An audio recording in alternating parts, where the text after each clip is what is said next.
Fala alguma coisa pra quando eu quiser te ver no computador. Você tá gravando? Amor, eu te amo. Você é a razão da minha vida. Se eu tô fazendo isso é por você e pelo meu filho. Eu te amo. E...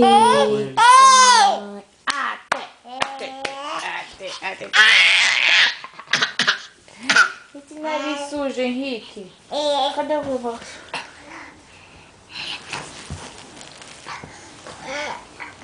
Henrique, esse nariz sujo.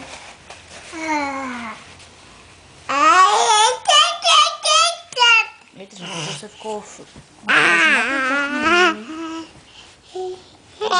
Dois minutos. Não, você não friar com ele pra ficar esperando. Já falou. Eu só vou chegar ao mesmo horário que eu cheguei ontem. Já falou. Senta aí, meu.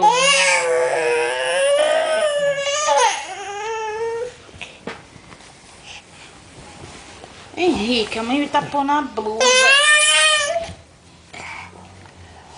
Você não quer sair com nós? Você vai ficar cheio?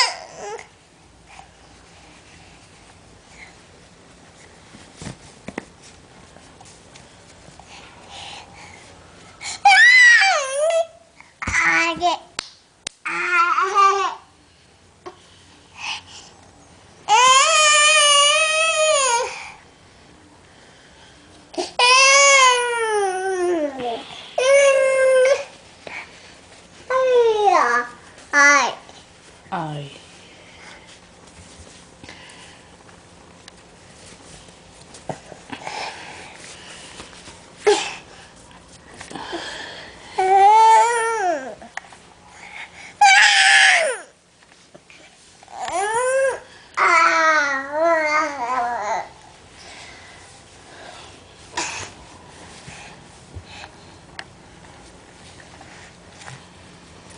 Amor, eu quero ver se eu pego ônibus com o alemão. Pra ir de grátis.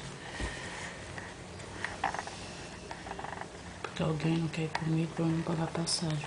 Porque eles que não. Eu vou sair daqui meio-dia. Quando você voltar, eu já fiz tudo que eu tenho que fazer. Meu, lavei a louça já pra adiantar as coisas. Você não sabe que eu tenho que... Vou chegar lá meio-dia hoje. 1 hora da tarde.